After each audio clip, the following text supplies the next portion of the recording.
All right, this is Patrick Rogers, and today we have the privilege to have Adam Rahman on the show. And Adam is the CEO of Fresh Bros Hemp Company. Welcome to the show, Adam. Hi, Patrick. Thanks for having me. You bet, man.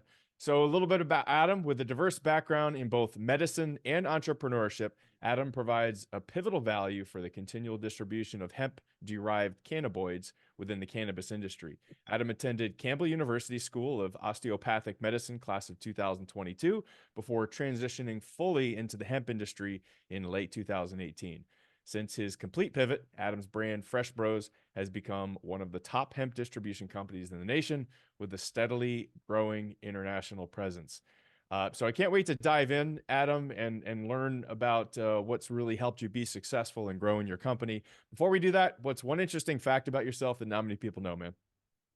I based on how I look, most people just think I'm, white, but I'm actually Egyptian. Oh, So okay. that's kind of maybe a fact that I guess if you know me, but if you just see me, you probably wouldn't know. So I don't know if that's good, but That's cool. Yeah. So do yeah. you like how Egyptian? Like, do you have direct lineage over there, family in Egypt still? Yeah, so my dad lived and my whole dad's side of the family lives in Cairo. So like I Oh, literally have half of my family like literally living in Egypt. So yeah. gotcha.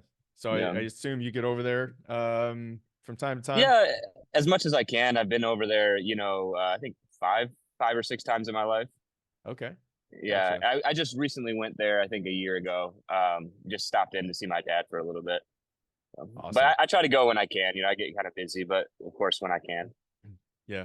I mean, it's not exactly like it's a 2 hour drive. It's No, no, not at all. It's a very long flight. so your dad's over there. So then how did you end up being in the US? I mean, how did that happen? Or your Yeah, dad, how'd your so dad end up over there, I guess? I don't know. Yeah, so basically, my dad practiced medicine for the longest time in America. He was predominantly in Flint, Michigan, where I grew Oh, up. okay. He was a neonatologist and had a really, very successful career. Um, Ended up retiring and just loved Egypt. He loves his family and he likes the culture in Egypt a lot better. So Okay. he, once he retired and he's divorced from my mom and he just decided to be closer to his family and Cool. kind of Right on, man. enjoy the latter part of his life there. So, Awesome. yep. Awesome. So tell us, take us on a little bit of a journey of Fresh Bros, and you started in what 2018. Talk us through your journey. Yeah, totally. So, I guess to give it a little bit of context, I essentially, I always like to say I started in kind of mid 2017 as a broker or Yeah. maybe consultant, you would say, like unofficially. I didn't really know Yeah. how to, start a company or incorporate a LLC or anything like that. But I was just kind of Adam, that guy who would attend every trade show that he could possibly find and, create friendships with every farm order that he could find or lab owner or whatever. And this was, in 2017, which was like very early when, as most people know, the Farm Bill started in 2014. Right. So I've been in the industry just like, curious about it at the very least, ever since I dropped out of medical school. So I attended Campbell for, a good portion of, I'd say about 7 or 8 weeks before fully dropping out and transitioning into hemp. And that was kind of a bold decision that I made. And from then it was just kind of like back against the wall, just kind of Adam as just himself trying to, make it in the hemp industry and just kind of a crazy decision. Even my family was like, what are you doing? But, I basically, I say that because I really started, getting traction with a client base in Hmm. 2017, even Mm. without a company. And I think that, you know, I mean, I don't. If anyone wants to take my advice, I don't know. But if I could give any advice to anyone, it's don't worry about all the fancy stuff. It's like you really need like simple things. Like I like how Alex Hormozy talks about it in his book. But essentially, it's like you need someone to sell to, you need something to sell, and you need obviously retention and fulfillment on that sale. You can sell, but you got to make sure you get the products out or whatever service it is. So for me, it was just helping people, like literally helping people. Like I didn't have a company. I would just say, okay, hey, this farmer needs this, or this lab owner needs that, or whatever, right? And I just created a huge contact list in my phone of just people reaching out to me every day. And that led to the demand, which literally forced me to start my brand, because I just kind of sat down and I was like, hey, like I have all these people asking me for all these things. It's becoming really hard to just reference it out to everyone. I wasn't really making any money. I was just like connecting dots, you know. And I just had the bright idea to just say, hey, you know, these people want these services or products, and obviously they're not just going to trust me as an individual without, you know, serious you Yeah. know, experience or whatever. I didn't have that much time in the industry, but I knew that if I started a brand early on, because the industry was so premature, that obviously that would create loyalty and identity and trust. So that's exactly what I did. I started Fresh Bros as a brand. I just got the website. Uh, I ended up getting like an invoicing tool and a CRM and organizing Nice. Yeah. everything, and I still was essentially, you know, brokering the deals, right? Like if Right. someone would, you know, obviously order from Fresh Bros, but it would be me, you know, going into my ecosystem to either drop ship or fulfill whatever that they wanted at that time. So it was really just Yeah. kind of like, I guess my personal brand started it, and then I quickly decided to put a business brand around it, because I didn't want to stay a broker. I didn't want to stay just Adam, the guy who connects, you know, things in the hemp industry. So then in 2017, well, this was pretty much like the brand Mhm. pretty much took off in like 2019. So that's Okay. really when like I started to finally get, you know, some sort of what I called profit. But at the end of the day, like even that Right. early on, I was just like reinvesting everything. So it wasn't like true profit I was taking Right. out, but Right. at least like margin enough for me to have some money to go invest into, you know, hiring a contractor. I had a web developer that I contracted out early on, just because I was like, hey, you know, I need a form on my site where people can fill out, and you know, it can be a little bit more organized on what people want, and you know, retention strategy on the CRM, emails. So But slowly but surely, I got the money to build yeah. slowly the pieces of the business, you know. Well, and I think it's interesting. I mean, your story is, to me, it's very interesting because you weren't looking to start a business necessarily in the beginning. You were just kind of connecting people, plugging holes, and then it seems like after a while, you're like, man, I'm helping all these people out. I'm connecting people, solving problems is what you're doing. People that you know just through your network were having problems, and you're like, hey, well, I know this guy over there. He can, connect, and so you kind of just became not just, but you became the middleman to solve problems, which is what a business is. And I think that there's a real lesson learned there, not even for anybody who's not even just for people who are starting a business, but also for existing businesses, is to make sure that you have a system and something in place so that your clients or your employees, excuse me, are listening to your clients and looking for the continued opportunities, which I'm sure you're continuing to do now.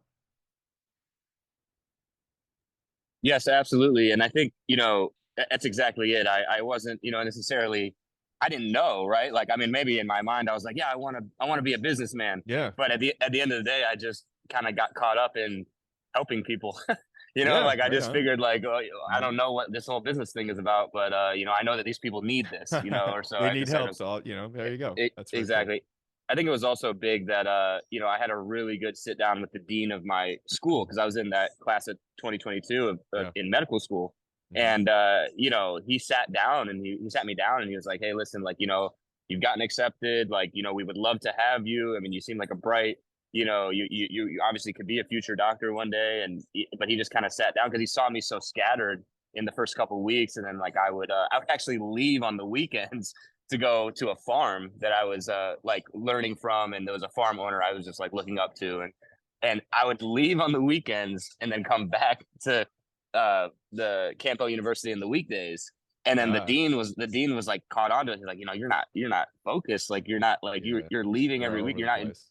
yeah, like you're just all, you know. And then he just kind of sat me down and was like, you can't do both. And I think that's like a good lesson in life, is like you Mm, have to pick what you truly want to do. You can't be like half in this and half in that. And I really thought that I could, you know, yeah. go through medical school while also, you know, becoming a what I thought was a businessman. So I just made a bold move at that point, and then at that point, I really that was the point where I knew. I was like, even though I don't know what business entails, I literally just went all in. So it's like Yeah. Yeah. I have to figure it out. Like if I would have kept Burned in all bridges. school, exactly. Like if I would have kept in school or even done the half and half, like I probably would have not finished school and then also been kind of a loose, just random Yeah. person in the industry. I wouldn't put all my focus on the clients and all that. So I just feel like you have to put your back against the wall to truly become something, like to truly have an identity on something. Like you have to go Mhm. all in. You have to be fully committed to what that is. And then that's when you truly become that, you know?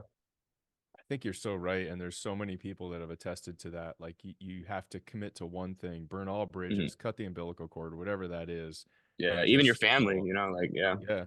Right. Yeah. So Very if cool. you have to, you know? Whatever it takes. Right. So I know you said that in your journey in our pre-call that one of the things that's been very pivotal for you is being able to be nimble in your industry versus kind of being set in stone. Tell Totally. us, You yeah, tell us more about that. Sure, sure. So, I think it all started with kind of I mean, because everyone has preference of, I think you get kind of like reinforcement on things that you do and things that maybe work for you versus Right. working for someone else. So, like, I got a lot of reinforcement by being nimble because I started kind of as this broker who was like leveraging my ecosystem to get Mm, things done. mm, So I never was the person that like, you know, had a huge team around me that I had to like employ all these different people. I mean, I can go into a story where I actually, you know, attempted building that and kind of, yeah. I went through a whole restructure of the business because of that. But, you know, long story short, like, I think that I just went back to my roots of what I was reinforced with, which was like, in the very beginning, I was, you know, essentially a broker, right? And I didn't have the expenses of really anything but, you know, my time and, you know, connecting dots and maybe flights or whatever it might be, you know. So like I was already running so thin and so slim, I guess, and I was making it work, right? I was getting all these orders and this and that. So I just kind of kept that narrative, you know. Even when I started my brand, I did make a slight, like, I would call it a mistake, but a mistake that I learned from, because at one point I did have 12 employees. Hmm. But I ended up, and it was even then was still a very, even though I'm saying 12 employees, it still was a very slim company, you know, relatively, because I really just owned a fulfillment center, or at least leased a fulfillment center. So I had like, you know, 4 people in the fulfillment center. I contracted out sales guys. I put a lot of people on W-9s instead of 1099. Obviously had to deal with like payroll tax and like Yeah. all these other things, right? And the business was good, like no worries at all. But I just made a move in the last year and a half where I ended up, you know, it was good timing because my lease was up on the warehouse, and I was just deciding like, okay, I started this very nimbly, and I kind of went more, I put more meat on the bone. I feel like it was a little stressful because some months were great, but then if like revenue went down a little bit, I still had all Hmm. this payroll, I still had all Oh these yeah. things. It Your overhead became was there. Yeah. Exactly. It became stressful for a good portion of 2020, was like very stressful, you know, especially through COVID and all that. So once the lease was up, I had a very hard conversation with my employees. Was super hard because like, obviously I'd like hired them and we had this, you know, at least I had told them, hey, this is like the vision of where we're going to go, blah, blah, blah. But I really just had a hard conversation with them. And I said, hey, listen, I think for our business, which is the most important thing, like we have to look at the business as like, you know, you can't like, you know, I mean, it sounds kind of harsh, but like, you know, the business's feelings, I guess, need to come before the employee's feelings. So it doesn't matter if like Mm. the employee feels a certain Right. way or Right. whatever. Right. Right. It's like the business that needs to be focused on. So long story short, sorry for going all over the No, place, you're but good. yeah, so basically, long story short, I had a hard sit down with all my employees, and I said, hey, listen, I'm happy to, you know, contract you guys, any of you guys out 1099. It's going to be mostly commission based. I actually like completely disengaged with all the fulfillment employees. I Hmm. ended up hiring a third party logistics company. Mm. Um, and that logistics company has 5 locations around the world. So it was one of the best decisions I ever made, because instead of me starting at this fulfillment center, you know, and trying to scale it up, and I would have had to, Yeah. you know, You walked hire in more with experts. people. Yeah. And yeah, exactly. So I locked in with the experts. I had the hard conversations with my employees, and I basically let them go. I kept any of the sales guys and some of like the online contracting guys, like marketing guys that I still actually use today, on as more of a contracted 1099 basis, or it was a commission basis for sales. That was one of the best decisions I've ever made, because I just saved an immense amount of money. Just like I didn't even realize how much I was spending. I was spending, almost 10 times as much money trying to run this fulfillment when, Mm, it was like, you get to experts and, their shipping costs are cheaper. The cost right, to fulfill is right, cheaper. They're right. paying all their employees. You don't pay it. Like, you literally just get everything that they have learned and what they do professionally. And obviously they've got 5 locations. It's not like they just, they're just starting. Like, they've done this, they've replicated a warehouse 5 times, with the same model. So for me, it was a no brainer. And I felt good about that decision because it kept me back. It got me back to my roots of like, this is how I started the company, very nimbly. And I want to keep it very nimble.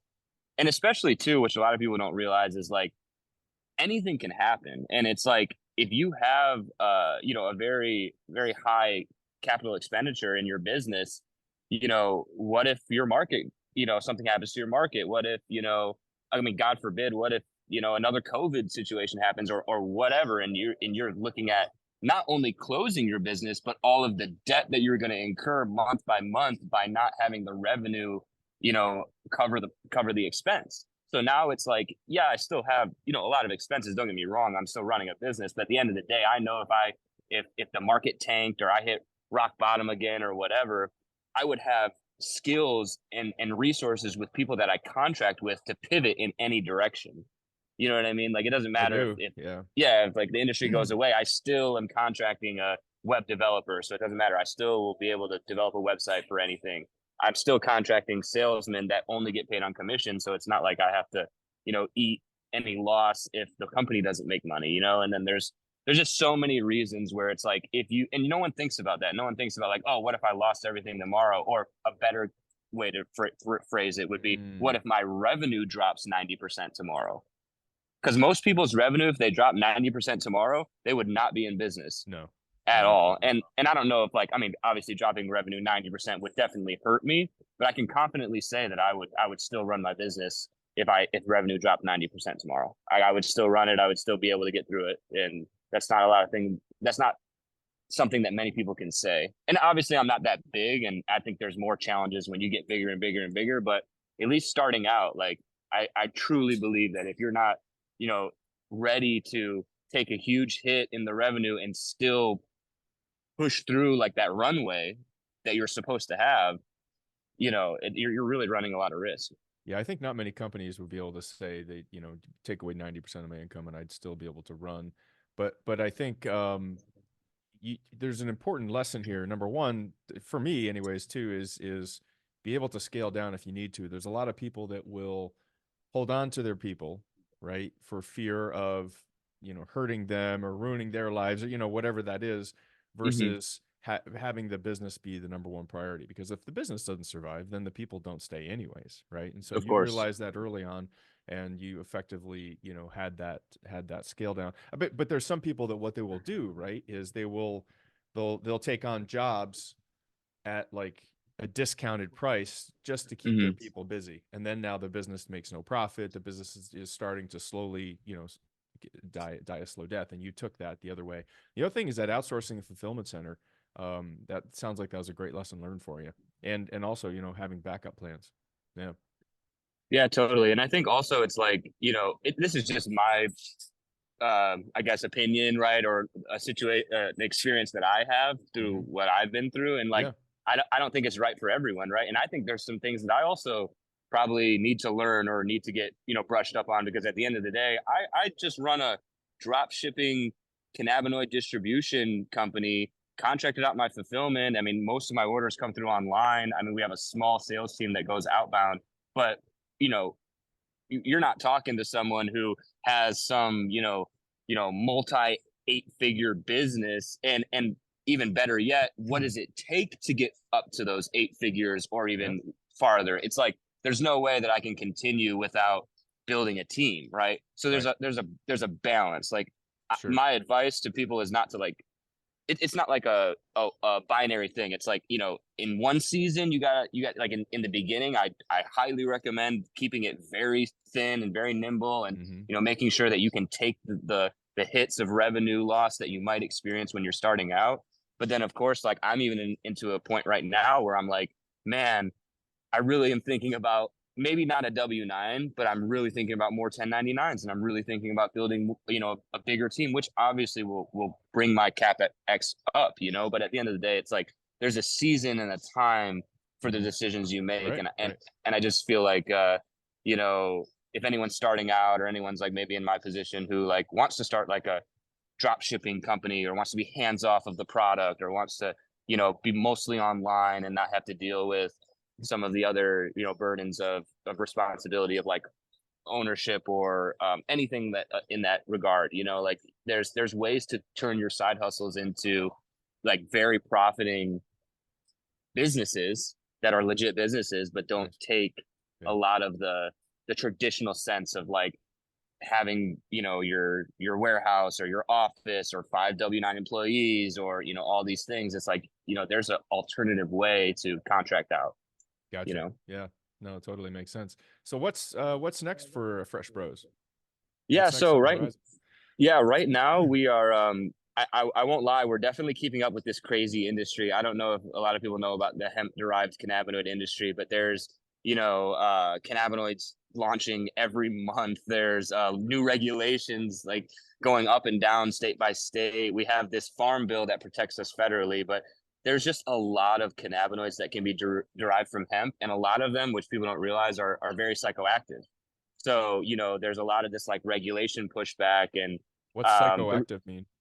Psychoactive is like when you like marijuana, for example, is psychoactive. It's the high that you get. Like, for example, like CBD is not psychoactive, right, and that's more for like health benefit and things of that nature. But, there's obviously a great mental benefit for psychoactive products, right? Like for mental wellness and such. But the reason I mention all this is because it's a very interesting, and for the next like what I'm saying is like the next thing for Fresh Bros is really keeping our pivot strong, because we've been able to, like, we started with CBD, right? When CBD just first came out, there was nothing else really but CBD and maybe some other minor cannabinoids like CBG or whatnot. But CBD was like back in 2014 to 2017, 18, even 19, it was all CBD. So we really pushed CBD hard. We kind of got our momentum from that. Then Delta 8 came around, and we used some of the money that we were accumulating from just the sales that we had, and we ended up placing a bet with one of an extraction lab that we knew, and that we were buying a lot of our CBD extracts from. And then they got into Delta 8, right? So we had kind of like this ownership / we owned part of the lab, and we had this like distribution partnership. So, we had like a very good setup for Delta 8, and we were one of the first companies to really push the distribution of Delta 8 online. Then Delta 8 kind of came down, and then our lab got into new cannabinoids such as THCP and HHC and all these cannabinoids that you'll get at the smoke shop, right? So as the lab kind of, evolved into the, the products that they were essentially making, we pivoted towards, marketing those products, and it's just been very, very fast. So it's like the next thing for Fresh Bros is keeping up to date with the formulas, because right now we've pretty much launched all the cannabinoids that are out on the market. There's a few that we don't sell, but at the end of the day, I think the next thing is like blending those cannabinoids together into like almost like compound pharmacy. And that's a lot of times what the smoke shops or the end clients want is a blend of like, oh, I like the way THC feels, but I also want to feel a little bit of the CBD effect. I also want a little bit of the CBN. And even in like dispensary culture, you see a lot of trends of like ratios, like there's a 2-to-1 CBD to THC ratio, or with this terpene or whatever it might be. So the next thing for Fresh Bros is just keeping our pivot and that's why it's so important to be nimble, because if we invested all of our infrastructure in buying the latest and greatest, right? Yeah, and then we go all in on Delta 8, and then Delta 8 slows down, and we've invested all this into like pushing only Delta 8, then like maybe the market doesn't want Delta 8 anymore, or maybe like there's a new cannabinoid that people want. So totally. placing our bet and investing into our lab, it's called Jonesing Labs, is we have an ownership in, and it's been one of the best decisions that we've made. Awesome. Being able to kind of pivot, because you can't really pivot unless you have that tie-in with a lab or ownership with a lab, because otherwise it's like you're just kind of victim to whatever the market pushes out instead of being behind it. Gotcha. Well, let me ask Adam, if you were going to hire a CEO to take the reins for your company, what's the one book that you'd require he or she read before taking over for you? Um, I really would, as I kind of maybe typed to you, I would recommend that they read $100 million offers and also $100 million leads by Alex Hormozy. Great And the books. reason I say that is just because they're different books than the normal. Like, I think you can get a lot of insight out of like the traditional business books and such, but like these two books by Alex Hormozy are almost like a guide manual. And it's not just for CEOs, but it's like the CEO has the responsibility of making sure that the Right. business works at the end of the day. Like the business has to work, and the CEO is the one that not only is accountable for everything in the business, but also like that's where the responsibility lies, as far as running the business. So I think that obviously the $100 million offers talks about what do you sell, and then the $100 million leads talks about who do you sell it to, and everything in between of like how to how to go about that, like Yeah. how to go about developing a product or a service, which would be your offer, how to go about developing an ecosystem to not only attract but nurture and have retention around your clients or your leads per se. And I think that like having a business in that simplicity is like you have something that you offer and you have someone that you sell that offer to. That essentially is like, I think a CEO is like basic fundamental. You need to understand that because that's just like anyone can kind of understand that. Like in business, it's like you have a product or a service and you sell it to a client. That's like, I mean, it's very, very simple definition, but that's like what business is, Yep. right? Yep. Like, so it's just like I would just recommend and almost require that they read those two books, and then they'll get a guide manual of like, not only how to create what the Right. whole company is going to be about to sell and or a service for a product or whatever, but then also who are we going to sell it to? Yeah, and I'll So tell you, I follow Alex Hormozy religiously on LinkedIn and his other, and the guy is like, he's just so conscious, he's so aware, and it's like everything he says is so dialed in, and I yeah, love his books too because I'm kind of a simplistic guy, and a lot of times he's got cartoons in there, sure, which kind of helps you really. I'm a very visual guy, and he visually helps represent a lot of his key formulas through literally a drawing, which I think is fantastic. So I will second your recommendation there. Um, Adam, I want to take a minute and just kind of summarize some of my key takeaways. First one is don't worry about the fancy stuff in your business like you did, right? You just kind of you say, is there a problem? Somebody's got a problem. Well, how can I solve that for them? And not really trying to, you didn't even have a website for a while, right? You just started being in yeah, business and helping people out. So you just need just someone a to sell name, to. yeah, Yep. Something to sell to and have to be able to provide a solution. So the other was pay attention to the problems in the market. Whether you are starting a business or expanding into a new line, have your team members make sure they have ears to the ground and report back on what your clients are saying. It's very, very important. The other thing I think was very a good point is pick one thing and commit to it. I can't tell you how many people I've worked with and just agreeing with you 100%, Adam, that like, hey, I'm going to do this business and I'm going to do this business. Oh, but I also want to do this business. And they're like, the squirrel type thing. There's a shiny penny over here, shiny. And so when we try to be all things to all people, we're no things to no people, right? So, and right. you experience that. The other is be able to scale down if you need to. Mm. Have kind of that backup plan. I think that is a very, very good point that not enough business owners pay attention to, and they get caught with their pants down. Like you said, God forbid another COVID comes Hmm. around.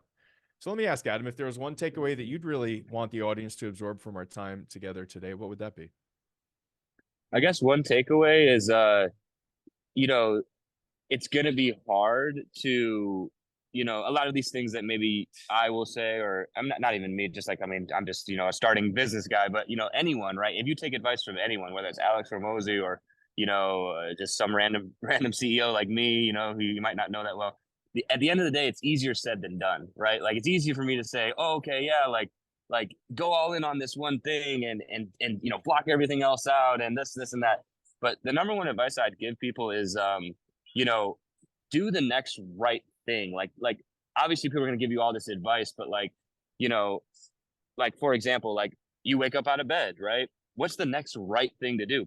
Probably get up and go brush your teeth.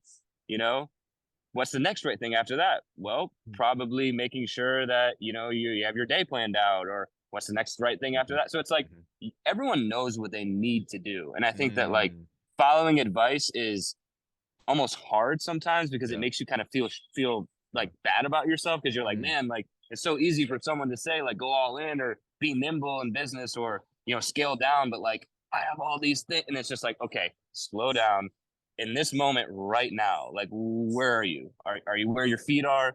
Are you in the moment? Are you able to like just make the simple next right decision in that second or in that minute?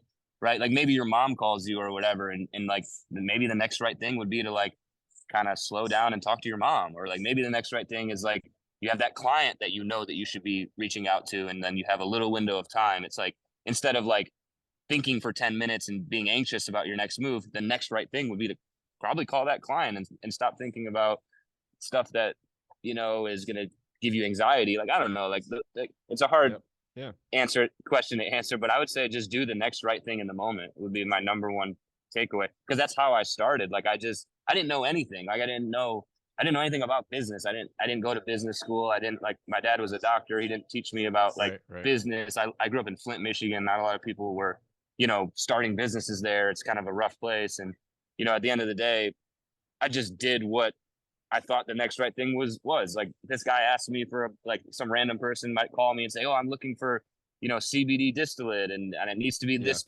specific way. I wasn't thinking about anything else, but well, the next right thing would be to call a farmer and see if I could help this guy out, you know, like, I don't know. Gotcha. No, totally makes sense. Yeah. So Adam, if any of our listeners want to reach out and get a hold of you for any follow-up questions, what's the best way they could do that? I probably do email the best. Okay. It would be adam@freshbros.com. It's like Mario Bros, but with fresh bros. Cool. Yeah. Awesome. So adam@freshbros.com. I always answer all my emails. You can reach out to us. We have an Instagram, Fresh Bros. You can go there and DM us. I look at those frequently. There's a chat bot on our website. You'll reach out to one of our reps there, and they can. Nice. I mean, there's plenty of ways, but you know, cool. I guess the most easiest way would be email or on the website. Awesome. Adam, thanks again for being on the show. This is a great episode. A lot of great tips for upcoming leaders and CEOs. I really appreciate it, Patrick. Thanks so much for having me. You bet. And for the listeners out there, please hit the like and subscribe button and help us spread the word about what we're doing. We're helping the next generation of CEOs and leaders be that much more successful. With that, this is your host, Patrick Rogers, and we'll see you in the next episode. Thanks a lot.